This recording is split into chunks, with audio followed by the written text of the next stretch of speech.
sama gizi buruk? Beda. Ya, cara mendeteksi stunting seperti apa? Dari mana? Apakah yang pendek stunting? Belum tentu. Pendek belum tentu stunting. Tapi kalau stunting Udah pasti pendek. Berarti kita melihat, berarti ini udah pada tahu ya Pak? Udah pada tahu stunting. Berarti kita melihat stunting dari mana? Dari mana? Pernah ada rujukan dari kader ke puskesmas balita yang stunting? Belum ada. Belum ada ya rujukan dari posyandu ke puskesmas. Dari puskesmas ke rumah sakit, kalau dari puskesmas ke rumah sakit ada. Yang saya rujuk ada. Kalau kadernya memberitahu ke puskesmas, Bu, ini ada data-data stunting. Dilihat dari screening awal ini kayaknya stunting. Tapi yang menentukan stunting itu tenaga kesehatan, dokter, terutama dokter spesialis anak. Karena stunting itu bukan hanya dilihat dari tinggi badan aja, ya. Udah tahu cara memplotting stunting, menentukan stunting, cara memplotting stunting. Pendeknya anak itu ya, kader sebagai ujung tombak kesehatan. Kader yang lebih tahu masyarakat mana yang bermasalah. Kader kan ibu-ibu kader yang lebih tahu. Nah, jika ketemu nih anak-anak yang bermasalah, laporin rujuk ke puskesmas, terutama ke bidan desa atau ke tenaga gizi. Dari saya nanti kemana? Dari saya nanti di puskesmas dilihat, diukur ulang apakah betul ini pendek. Apakah betul sesuai dengan standarnya, ini usia segini, tinggi badannya segini, apakah betul ini tidak kurang dari standar yang sudah ditetapkan WHO? Gitu ya. Kalau misal, oh iya betul, dilihat dari asupan makanannya, digali permasalahannya apakah dari makanan ataukah dari mana, ataukah ada medis. Kalau misal dari makanan ini bagus, dirujuk lagi nanti ke dokter, dilihat medisnya. Karena gak mungkin anak bermasalah kalau gak ada medis atau asupan yang kurang. Pasti dua faktor itu. Kader kerja, tenaga kesehatan kerja, tapi ibu balitanya gak pernah ke posyandu. Apakah bisa kita pencegahan stunting kalau ibu-ibu balitanya gak datang ke posyandu? Gak bisa ya, Bapak, Ibu. Jadi yang bekerja sama itu semua ibu-ibu balitanya harus aware dulu, datang dulu ke posyandu, tahu dulu pentingnya ke posyandu itu apa. Jadi jangan ke posyandu itu mengukur berat badan, tinggi badan, pulang lagi tanpa tahu maksud dari berat badan itu, tinggi badan itu apa. Ya, artinya ini berat badan segini, tinggi badan segini itu artinya apa. Kalau sekedar ke posyandu cuma datang ditimbang pulang, dapat makanan pulang, gitu berarti posyandu nggak ada manfaatnya ya. Nggak, masyarakat nggak tahu pentingnya posyandu itu apa. Ya, berarti ini permasalahannya dari mana? Dari ibu-ibu. Semuanya sebenarnya, semuanya dari masyarakatnya belum aware terhadap pentingnya posyandu. Dari posyandunya juga kita belum paham maksud dari berat badan, tinggi badan ini apa maksudnya, belum paham gitu. Jadi ke tenaga kesehatan juga intervensinya belum maksimal, karena laporan juga dari posyandu belum maksimal. Ya, yang bermasalah ke puskesmas itu belum maksimal. Laporan mana yang bermasalah, mana yang keterangan di KMS. Ketika menemukan balita yang tidak datang 2 kali berturut-turut, harus dirujuk ke puskesmas. Karena apa? Itu salah satu faktor resiko stunting. Jadi sebenarnya kalau kita sudah paham KMS, maksud grafik di KMS, oh ini anak saya udah 2 kali berturut-turut, stunting itu gitu Bu. Kalau berat badannya berturut-turut tidak naik atau kenaikannya tidak adekuat, tidak maksimal, grafiknya datar atau grafiknya menurun, atau misal sudah di bawah garis merah, nah itu yang perlu diintervensi. Yang perlu diperhatikan oleh kita itu balita-balita yang bermasalah itu gitu. Karena itu tuh sejalan kalau tubuh nih, otomatis metabolisme tubuh itu sudah otomatis. Jadi kalau berat badan tidak naik di tubuh sendiri itu tidak akan bertambah tinggi badannya, di stop sama tubuhnya sendiri tinggi badannya. Karena apa? Karena tubuh bertumbuh itu, bertambah tinggi badan itu perlu metabolisme, perlu zat gizi, perlu energi. Kalau berat badannya aja nggak naik maksimal, nanti tinggi badannya mau dari mana energinya? Jadi gitu otomatis tubuh tuh kalau dari KNS ya aja ini riwayat kenaikan berat badannya aja tidak adekuat, ya otomatis nantinya ketinggi badan juga sama, menghasilkan pendek sama pendek. Nah berarti itu peran pencegahan itu utamakan dari diri kita sendiri dulu ya Bu. Karena tadi Pak Kapu sudah bilang, saya sudah mengajukan PMT 94 juta PMT lokal buat sewilayah Puskesmas Sidaharja. Tetapi dari Dinas Kesehatan, dari Kementerian Kesehatan dicoret. Karena apa? Karena dilihat dari data pertanian, tingkat ketahanan pangan, fiskal di Kabupaten Ciamis itu bagus. Jadi nggak usah dikasih PMT lokal. Nah gitu, berarti dari dinas dilihat dari ini pertanian bagus, ini ketahanan pangan bagus. Berarti makanan di wilayah Kecamatan Lagok ini bagus. Tapi kok banyak masalah yang stunting gizi. Berarti itu dari mana? Bu, saya tanya Bu. Iya. Masalah stunting ini kan pada masyarakat umum lah, terutama saya sendiri pun belum memahami.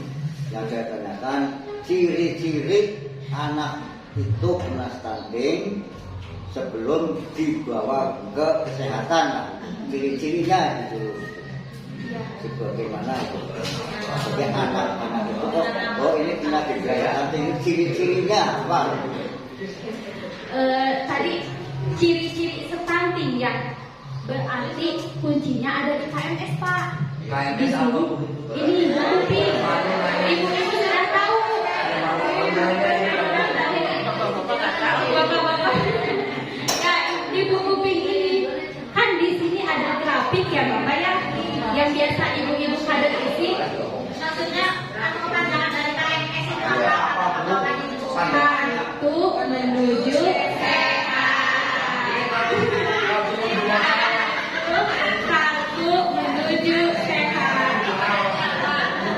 Jadi fungsinya kartu menuju sehat itu buat memantau pertumbuhan, tumbuh kembang anak itu bagus enggak ya? Rata-rata yang saya tahu ya, indikator sehat menurut ibu-ibu itu yang penting anak aktif, yang penting anak ceria, yang penting anak bisa nyanyi-nyanyi, lari-lari. Itu yang dikatakan sehat menurut ibu. Betul? Betul enggak? Betul kayak gitu ya. Yang penting anak sehat, yang penting anak ceria. Pas dilihat dari grafik pertumbuhannya ternyata di bawah garis merah. Apakah itu sebagai bentuk indikator anak sehat? Enggak. Indikator anak sehat itu jika pertumbuhan, tinggi badan dan perkembangannya termasuk motoriknya itu maksimal. Anak sehat, anak saya sehat dah, tapi iya emang tinggi badan, emang berat badannya kurang, tapi anak saya sehat. Mungkin saja kalau berat badannya optimal, dia bakal lebih aktif, ya, bakal lebih cerdas. Dikasih kasih tahu tentang perkalian aja dia langsung hafal, bisa saja ke sana. berarti itu ya, indikator pertamanya itu dilihat dari KMS, kenaikan berat badan di KMS. Nah, jadi apa sebenarnya penyebab utama stunting itu apa?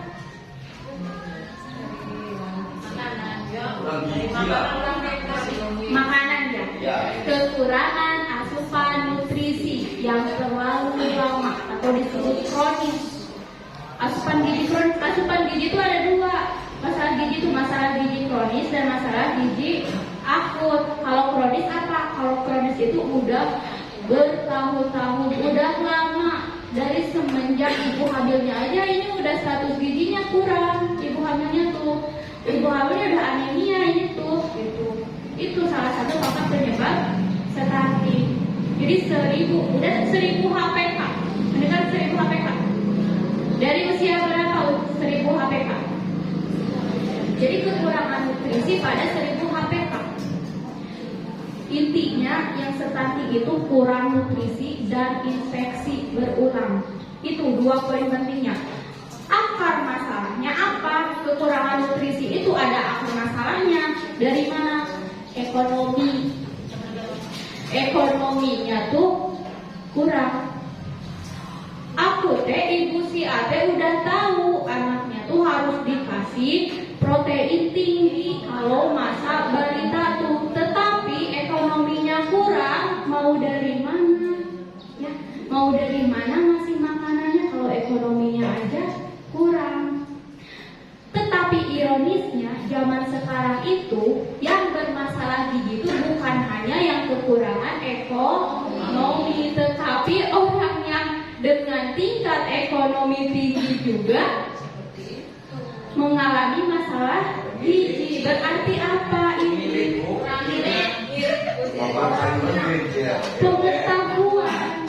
Pengetahuan ibunya yang kurang. Anak seperti ini tuh, anak usia 0 sampai 6 bulan harus dikasih apa? 6 sampai 8 bulan harus dikasih apa? 8 sampai 9 seperti apa? Masa MPASI itu seperti apa? Makanan yang bagus tuh apa? Kebutuhan karbohidrat buat anak usia 6 sampai 8 itu berapa gram? Proteinnya berapa gram sih? Bentuk makanannya seperti apa? Cara pemberian makanannya seperti apa sih? Tahu Nikita Willy? Pernah lihat cara pemberian makan anaknya seperti apa? Makan sendiri ya. Itu disebutnya baby led feeding. Cara pemberian makan anak itu ada dua, aktif responsif dan baby led feeding. Baby led feeding itu membiarkan anaknya makan sendiri. Kalau aktif responsif itu kitanya yang aktif. Kita tahu anak merasa lapar kapan, kita kasih makan. Jangan sampai anak belum lapar kita kasih makan. Jadwal makan, terus waktu makan, teksturnya, frekuensinya antara pemberian ASI dan MPASI sih bagusnya berapa sih? Itu ada aturannya ya. Jadi jangan sampai bayi balita itu kenyang sama makanan cairan, karbohidrat, protein, sayur buahnya kurang. Anak itu banyak ASI. Anak itu banyak minum cairan, banyak minum susu. Jadwal pemberian susu sama makanannya gak teratur. Padahal ada aturannya itu teh. Kalau mau bahas semua, ini banyak sebenarnya ya Bu Ibu. Gak bisa dalam satu kali sekarang dikasih tahu. Ini cara itu harusnya ada kelas gitu, kelas ibu-ibu balita gitu ya.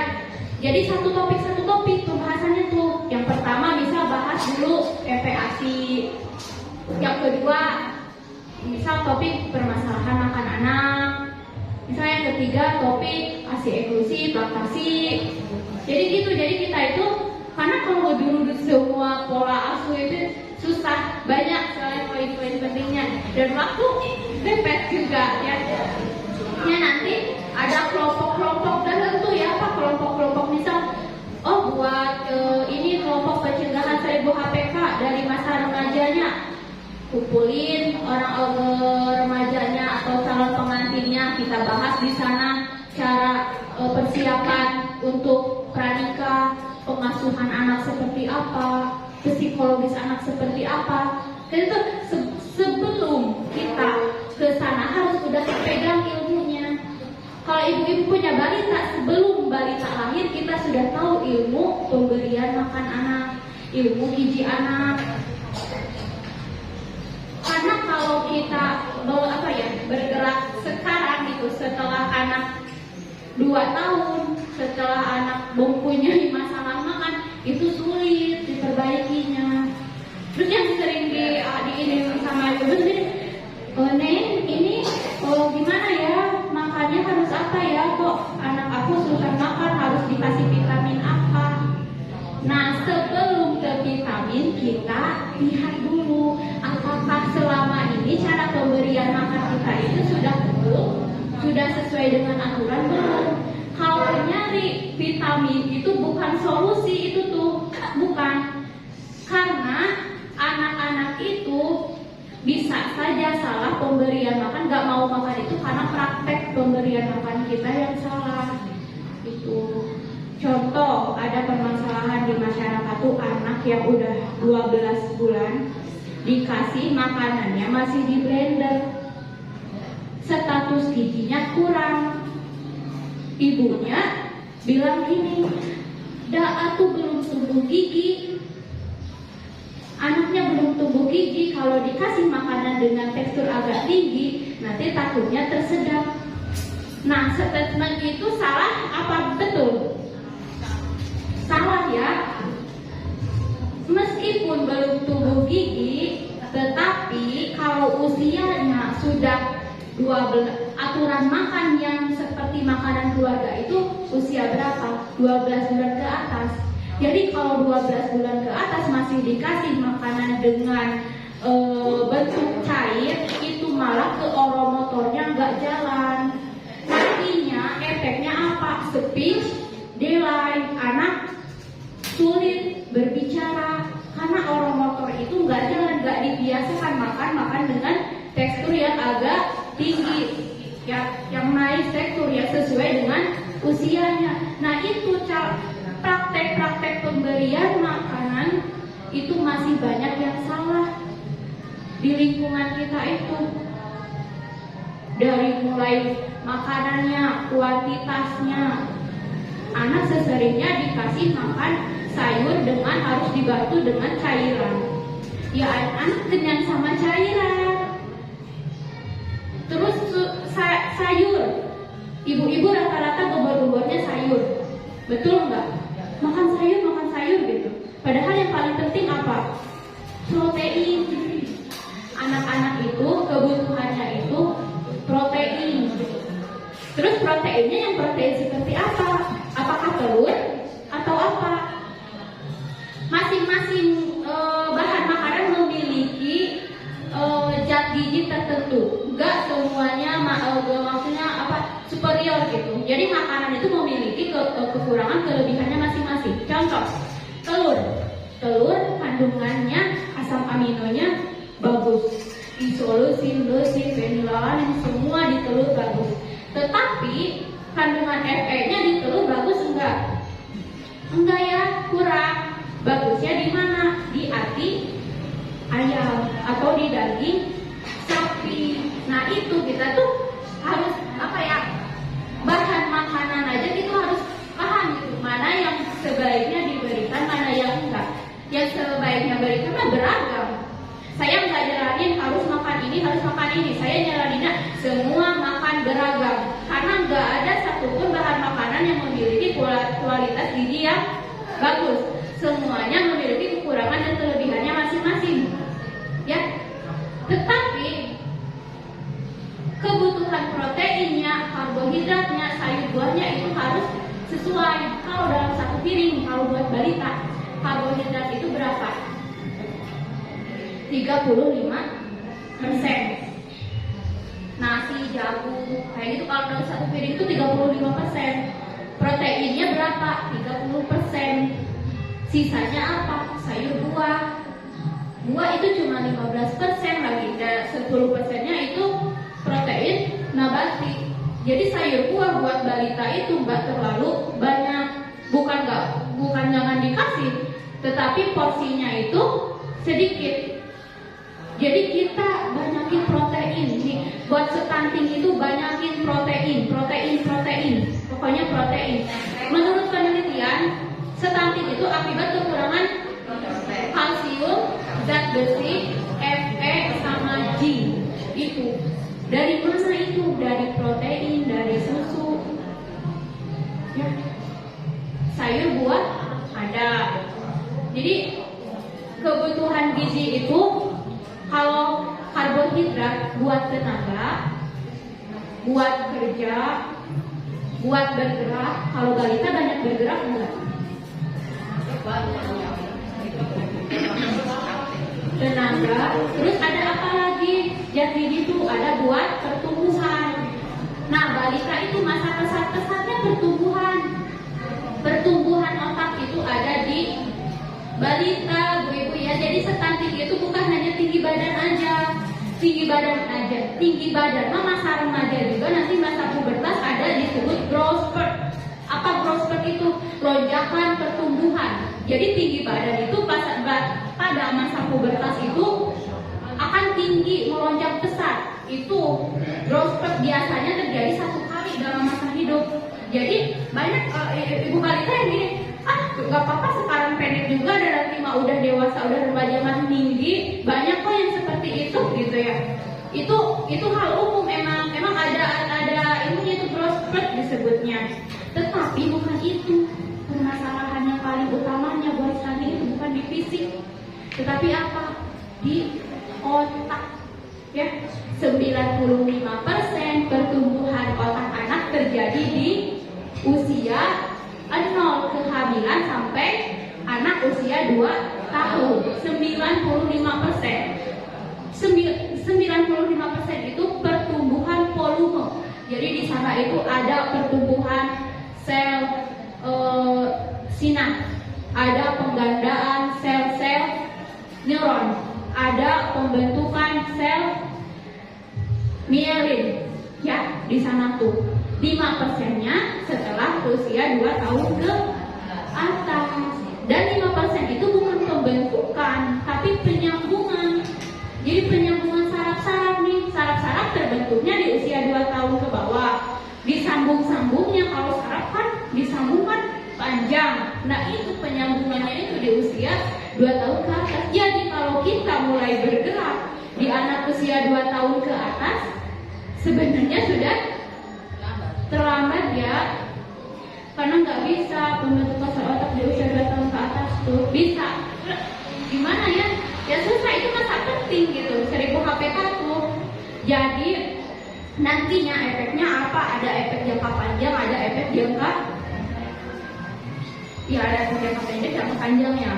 Efeknya apa? Kalau nutrisi pada awal kehidupan kita pola asuhnya salah, pola pemberian makannya nggak sesuai. Nah, untuk pola pemberian makan sebenarnya panduannya ada di KMS ya. Makannya berapa mili, apa yang dimakan. Kalau kita sebenarnya kalau kita sudah mengikuti aturan ini, nggak akan ada yang stunting sebenarnya, gitu.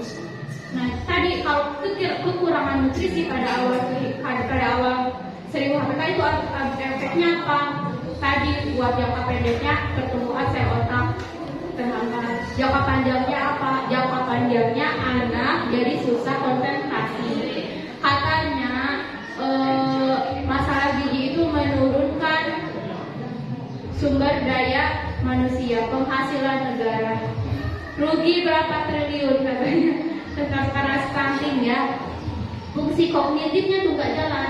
Tapi ibu-ibu suka gini, tapi anak saya ini aktif sekarang, pintar, masa balita ini sekarang pintar, gitu. Dilihatnya bukan itu aja. Nanti efeknya nggak kelihatan sekarang, efeknya nanti setelah usia remaja. Anak-anak yang seharusnya mengerjakan PR itu 1-5 menit PR matematika, anak yang dengan kekurangan nutrisi pada awal masa kehidupan itu bisa sampai lebih dari 10 menit. Atau bisa saja anak gampang menyerah, pusing, gak mau belajar, Banyak yang kayak gitu ya? Nah mungkin saja itu efeknya dari dulu kurang nutrisi, asupan makan yang nggak sesuai.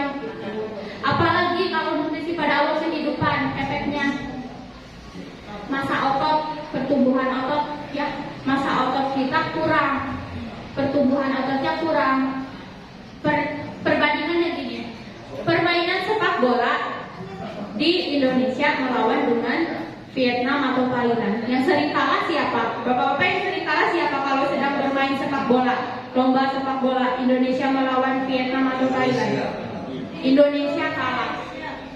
Kenapa kalahnya? Karena mungkin daya tahan tubuhnya. Karena stunting itu berakibat dari apa efeknya ke daya tahan tubuh, ke efektivitas kerja kita, ke kapasitas kerja kita. Kitanya ototnya enggak, masa ototnya kurang, tinggi badannya kurang, daya tahan tubuhnya kurang. Berarti efek jangka panjangnya apa? Ya jelas menurunkan sumber daya manusia ya. Jadi sekarang kita harus apa dong? Buat mengejar stunting gitu, perbaiki pola makannya, perbaiki pola asuhnya. Kalau ada masalah-masalah yang bermasalah segera laporkan, segera rujuk, jangan punya persepsi sendiri. Dan ini anak saya masih sehat, jangan tunggu. Pokoknya jangan terlambat aja. Sebelum 2 tahun kalau anak yang prematur, misal ada yang lagi prematur, BBLR kurang dari 2,5, segera laporkan ke tenaga kesehatan. Biar dikasih konsultasi, biar dikasih konseling. Ini hak bagusnya apa? Jangan sampai ibu-ibu ini gak apa-apa, ini masih bayi kok. Masa bayi udah kurang gizi? Masa bayi udah masalah gizi sih? Emang belum, tapi nanti efeknya setelah 2 tahun ke atas gitu. Jadi kita itu fokusnya ke pencegahan ya. Ibu hamil kek segera laporan ke tenaga kesehatan. Nanti dikasih apa? Kasih konseling. Makanannya yang bagus apa? Ininya yang bagus apa? Itu harus makan apa? Bisa dikasih vitamin. Kita kasih apa? Itu ya. Jadi permasalahan itu kita sebelum ke pencegahan kita harus paham dulu cara menentukan stunting, efeknya seperti apa stunting. Kalau sudah tahu, oh saya udah tahu ciri-cirinya stunting itu gini, segera laporan itu ya. Dan ternyata kemarin katanya hasil survei status gizi banyak yang gejlok, padahal sudah validasi. Tetapi ada perbandingan sama tim status gizi, ada survei di Balai ada ya? Ada ya. Nah, kata Bu Atalia ya, Bu Cinta katanya data FPPDBM sama data SSDI itu nggak sinkron gitu. Ya sebenarnya sih nggak bisa nggak bisa di ini, soalnya kalau FPPDBM itu emang yang mengukur kan ibu-ibu kader. Alat-alat di posyandu sudah sesuai stadiometer, kayak berat badan digital belum ya. Jadi emang sih susah gitu kalau mau menghasilkan data yang valid gitu. Tetapi kalau kita masih dacin udah nggak bisa. Dacin udah nggak bisa nih. Pas yang survei status gizi itu sebenarnya valid. Karena apa? Karena alatnya memadai, orang-orangnya terlatih, tim gizi terlatih, yang mengukurnya ya pas kemarin di SSDI di Kedung Sari kalau nggak salah, diambil sampel. Nah, yang begini latihan stunting. Ada pendataan dari SSDI, ada laporan yang kita setiap Agustus sama Februari. Jadi cara mengukur tinggi badannya itu harus